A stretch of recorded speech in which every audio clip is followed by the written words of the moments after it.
UP विधानसभा का चुनाव 2027 में करीब अभी 1 साल का समय है, लेकिन उससे पहले उत्तर प्रदेश में सभी राजनीतिक दल 2027 की तैयारी में जुट गए हैं। बहुजन समाज पार्टी की मुखिया मायावती 14 अप्रैल को लखनऊ में डॉक्टर अंबेडकर की जयंती पे बड़ा कार्यक्रम कर रही हैं। पूरब से लेकर पश्चिम तक अपने नेताओं को बुलाया है, बसपा काडर के लोग आएंगे और आम लोगों को भी बुलाया गया है। ये कार्यक्रम जयंती के उपलक्ष्य में जरूर है, लेकिन बीएसपी 2027 के विधानसभा चुनाव से पहले एक बड़ा शक्ति प्रदर्शन करने की कोशिश कर रही है और मायावती ये दिखाना चाहती कि अभी भी दलित मतदाताओं का जो लगाव है, जो झुकाव है, वो बसपा की तरफ है। हालांकि डॉक्टर अंबेडकर को लेकर के समाजवादी पार्टी ने निर्णय लिया है कि सभी प्रदेश के विधानसभाओं में जयंती मनाई जाएगी और सपा कार्यालय में भी होगी, क्योंकि 2024 के लोकसभा चुनाव में इंडिया गठबंधन उत्तर प्रदेश में लोकसभा चुनाव में बेहतर रिजल्ट दिया और खास तौर पे दलित वोटों का झुकाव इस गठबंधन के साथ गया। राहुल और अखिलेश की जोड़ी हिट हुई। अब अखिलेश तो जो दो दलित उनके साथ आए हैं, उनको किसी भी कीमत पे बिखराव या फिर जो आए हैं वो वोट दूसरे दलों में न जाए, उसको लेकर के कवायद में जुट गए हैं। यही कारण है कि पिछले दिनों राहुल गांधी ने भी काशीराम को लेकर के भारत रत्न देने की मांग की थी। इसके साथ साथ कांग्रेस भी दलित नेताओं के सम्मान में कार्यक्रम कर रही है। अभी पिछले दिनों जो कांग्रेस की दलित नेता थी मीरा कुमार आई थी और आने वाले समय में भी कार्यक्रम है।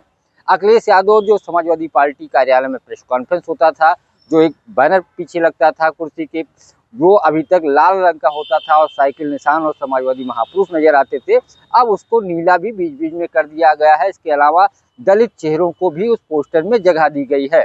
यानी अखिलेश से दिखाने की कोशिश कर रहे हैं कि समाजवादी पार्टी सामाजिक सामरस्यता की बात करती है, बराबरी की बात करती है और जो पीडीए है उसको और मजबूत करने की कोशिश कर रही है।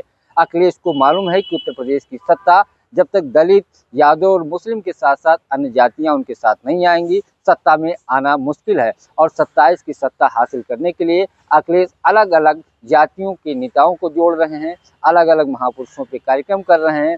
यही कारण है कि बीते दिनों पश्चिमी उत्तर प्रदेश में मिहिर समाज का जो गुर्जर कार्यक्रम था, मिहिर भोज को लेकर के एक बड़ा कार्यक्रम किया।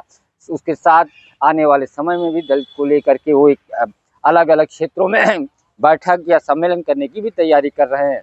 दूसरे, भारतीय जनता पार्टी की उत्तर प्रदेश सरकार ने एक बड़ा निर्णय लिया है। अब हर विधानसभा में 10 ऐसे अम्बेडकर या दलित महापुरुषों की मूर्तियों को उनके ऊपर छत यानी छतरी लगाया जाएगा, पार्कों का सौंदर्यीकरण कराया जाएगा, बाउंड्री कराई जाएगी और इसके लिए बजट भी बाकायदा पिछली कैबिनेट की बैठक में जारी कर दिए गए। ये एक बीजेपी की कोशिश है और ये दिखाने की बीजेपी सरकार कर रही है कि जो काम बसपा प्रमुख मायावती नहीं कर पाई, वो भारतीय जनता पार्टी की सरकार कर रही है और ये दलितों में मैसेज देने की कोशिश कर रही है। एक बीजेपी बड़ी रणनीति के तहत काम कर रही है। कुल मिलाकर के उत्तर प्रदेश में जो करीब 21% दलित मतदाता हैं, उनको अपनी तरफ किस तरीके से लाया जाए, सभी सियासी दल अपनी अपनी चाल चल रहे हैं। पंकज चतुर्वेदी, टीवी 9, लखनऊ। मुझे डायबिटीज है। मेघदूत मधुशून्य ये हाई ब्लड शुगर और ब्लड प्रेशर को कंट्रोल तो करता ही है, साथ में ये मुझे काफी एनर्जेटिक रखता है। मेघदूत मधुशून्य खाओ, फिट एंड फाइन हेल्थ बनाओ।